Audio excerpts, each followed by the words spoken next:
नमस्कार छात्र, हम बात करेंगे इस वीडियो में ओड वन आउट की यहाँ पे यानी वर्गीकरण से संबंधित अच्छा प्रश्न जो लगातार एग्जाम में आ रहा है। और देखिए पढ़ना आपको वही है जो एग्जाम में आता। तो 100% यहाँ से 1 से 2 प्रश्न एसएससी रेलवे सभी में आता है। तो चलिए इस प्रश्न को हम सिखाएंगे कि किस तरीके से कहना है। चलिए तो ये रहा देखिए प्रश्न आपके सामने। प्रश्न को पहले तो हम पढ़ लेते हैं, फिर आपको एग्जाम हॉल में बिल्कुल नहीं पढ़ना, डायरेक्ट आपको सॉल्व करना है। लिखा है कि अंग्रेजी वर्णमाला क्रम के आधार पर निम्नलिखित 4 यहाँ पर देखिए अक्षर समूह युग में दिए गए हैं जो 3 एक निश्चित तरीके से एक समान है। 3 तो देखिए इस तरीके से एक समान है और इस प्रकार एक ग्रुप यहाँ पर बनाते हैं। कौन सा अक्षर समूह जो युग्म उस ग्रुप से संबंधित नहीं है, यानी आपको इसमें से एक अलग बताना है जो यहाँ पर अलग है इन सबसे। नोट लिखाया गया जो असंगत अक्षर समूह युग्म ये व्यंजन या स्वरों की संख्या उनकी स्थिति पर आधारित नहीं है। इसको आपको ध्यान रखने है, स्वर और व्यंजन का इसमें कॉन्सेप्ट नहीं लगता है। चलिए तो हम इसे सॉल्व करना। देखिए आपको इसको किस तरह लिखना है। जो जे एल है इसको इस तरह लिखना है। देखिए जे एल और इसका संबंध एफ ई, तो इसको देखिए आपको नीचे लिखना है। इसी तरह आपको यहाँ पर कहना है कि जो ई जी है, ई जी ये इसको आपको इस तरह लिखना है। ई जी है, माफ कीजिएगा, ई जी है और ए वी है, इसको जस्ट आपको इस तरह लिखते जाना है। आपको बहुत जल्दी आंसर आ जाएगा। आपको ऐसा कह लेना है आर टी के संबंध एन एम से पूछा है, ये आपको लिख देना है और डी एफ और ये जेड वाई। चलिए अब आपको क्या कहना है, ऐसा कहने के बाद आपको इनके ऊपर जो इनकी प्लेस वैल्यू है उनको लिखना है।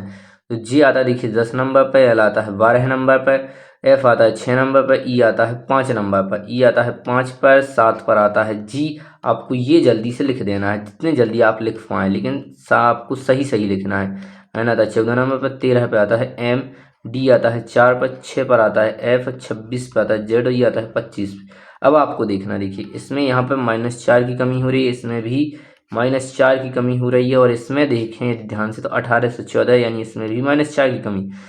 यहाँ पर देखिए हो रहा है -4 की कमी, क्योंकि 4 से 26 हुआ है -4 की कमी। तो इसमें तो क्लियर नहीं होगा। अभी हम दूसरा स्टेप भी चेक करेंगे कि दूसरे में क्या हो रहा है। यदि आप यहाँ पर देखें तो देखिए इसमें यहाँ पर हो रहा है -7 की कमी। इसमें यदि आप देखें तो यहाँ पर देखिए -5 की कमी है। इसमें देखें तो -7 की कमी दिख रही है, क्लियर दिख रही है। देखिए ऐसा कब दिखता है, जब आप नंबरों को इसके ऊपर डाल देते हैं कि कौन सा अक्षर कौन सी जगह आता है, तो बहुत आसानी से। देखिए यहाँ पर भी आप ध्यान से देखें तो यहाँ पर देखिए -7 की कमी है। किस में अलग है, तो यहाँ पर देखिए -5 यहाँ पर, जबकि -7 समय हो रहा है। तो जो ई ए वाला है, यहाँ माफ़ कीजिएगा ई जी वाला है, कौन है, ई जी वाला है। तो ये देखिए ई जी वाला, तो जो दूसरा है वो देखिए यहाँ पे क्या हो जाएगा, पूरी तरीके से अलग हो जाएगा। और आपको ध्यान देना है कि अब आप क्या करेंगे, एग्जाम हॉल में आपने यदि इस प्रश्न को सॉल्व किया और ध्यान से देखा हो तो जो आगे वाले हैं उसमें समान रूप से आपको देखिए दूसरे वाला स्टेप डायरेक्ट चेक करना है एग्जाम हॉल में, क्योंकि यहीं से अलग हमें होता है। वो एग्जाम वाला क्या कहता है कि इस वाले को सेम कहता है, बच्चा इसी को चेक करता है तो वो टाइम अधिक जाता है। आपको क्या कहना है कि इस दूसरे वाले को डायरेक्ट चेक करना। चलिए हम अगले प्रश्न में ऐसा करके देखेंगे। और ये डायरेक्ट देखिए एग्जाम के प्रश्न है, ये मत सोचिए कि हमने बनाने, एग्जाम के डायरेक्ट क्वेश्चन है। तो ये है देखिए आई एल, तो इसको हम डायरेक्ट लिखेंगे आई एल और ई एल है। इसी तरह हम यहाँ पर देखिए लिखेंगे एम पी और आई एल है। और ये रहा देखिए ओ आर, और इसके नीचे लिखना देखिए यहाँ पर के एन, और यहाँ पर देखिए पी एस है, और यहाँ पर देखिए एल ओ है।